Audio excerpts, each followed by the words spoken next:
31 साल पुरानी murder mystery की क्या थी कहानी?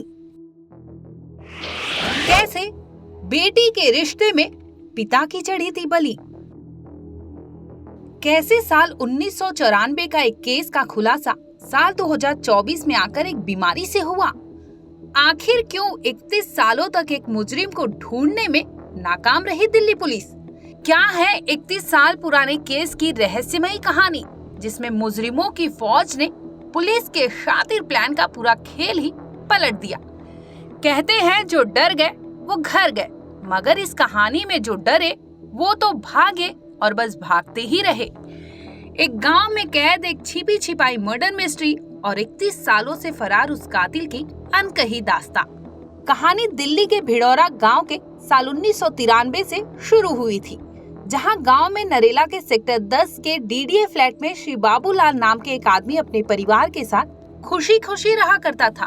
परिवार की जिम्मेदारी के साथ साथ बाबूलाल को अपनी जवान बहन की शादी की चिंता भी थी। आखिर भाई का फर्ज भी तो अदा करना था। इन सब की रोजाना आम जिंदगी के चलते एक दिन आखिर बाबूलाल की इच्छा मानो पूरी ही होने वाली थी। 3 लोग, जिनमें एक बाबूलाल नाम का ही दूसरा आदमी चुन्नीलाल और प्रेम नारायण, उनके घर बाबूलाल की बहन सोमवती का रिश्ता लेकर उनके पिता शंभू दयाल से मिलने आए थे। रिश्ते को लेकर आए बाबूलाल और चुन्नीलाल अपने भतीजे से सोमवती की शादी कराना चाहते थे, मगर शंभू दयाल जी को ये रिश्ता मंजूर नहीं था। वो जानते थे कि उनकी बिटिया इससे अच्छे घर जाने के योग्य थी, मगर किसे मालूम था कि बहन की शादी का वो ख्वाब एक डरावनी हकीकत बन जाएगा। बता दे कि लड़की वालों ने इस रिश्ते से इनकार कर दिया तो चुन्नीलाल, प्रेम नारायण और बाबूलाल ये तीनों सोमवती के पिता और उनके साथ बदतमीजी करने लगे।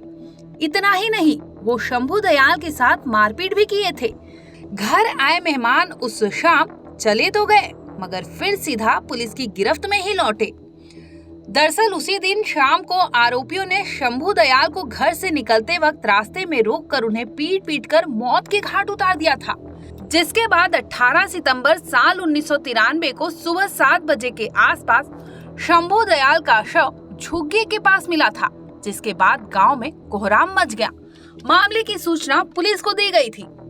पिता की मौत का गहरा सदमा लेकर बेटा बाबूलाल रिश्ता लेकर आए लोगों की शिकायत कराने सीधा थाने पहुंचा था। पुलिस ने जांच की और आरोपी मुन्नीलाल, दयाराम, प्रेम की तलाश में जगह जगह दबिश दी, लेकिन पुलिस के हाथ खाली ही थे। हालांकि पुलिस इस केस पर नजर रखे हुए थी, जिसके बाद साल 2013 में कोर्ट ने इस मामले में तीनों आरोपियों को भगौड़ा घोषित कर दिया था। एक और पिता के इंसाफ की गुहार लिए बाबूलाल की उम्मीदें बिखरती जा रही थी, तो वहीं खबर में पता चला कि मुन्नीलाल को पुलिस ने दबोच लिया था। फिर भी 2 आरोपी फरार थे, जिसकी टीस उस बेटे के मन में तभी से थी जब से उसने पिता को खोया था। बता दे कि आखिरकार लंबे इंतजार के बाद इसी साल 2024 में काफी मशक्कत के बाद प्रेम नारायण को भी पुलिस ने गिरफ्तार कर लिया। अब पुलिस से लेकर कोर्ट और परिवार वालों को अगर तलाश थी तो आखिरी मुजरिम दयाराम की। दिन रात एक कर पुलिस साल 1994 से पूरे 31 सालों तक भटकती रही और आखिरकार पुलिस के हाथ वो कातिल भी चढ़ गया। आपको बता दें कि इस मामले में हेड कांस्टेबल विजेंद्र सिंह ने अपनी टीम के साथ रेकी की थी। खुफिया जानकारी मिलने पर हाल ही में दिल्ली क्राइम ब्रांच ने पूरे 15 दिन की निगरानी के बाद दिल्ली के मेहरौली स्थित national institute of TB and respiratory disease के तीसरे आरोपी को हिरासत में लिया था। आरोपी अपना टीबी का इलाज करवा रहा था। इसी दरमियान पुलिस वहां पहुंची थी। पूछताछ के दौरान आरोपी दयाराम ने बताया कि 30 साल पहले शंभू दयाल की हत्या के बाद वो अपने गांव से गायब हो गया था। इसके बाद राजमिस्त्री बनकर वो कानपुर में काम कर रहा था।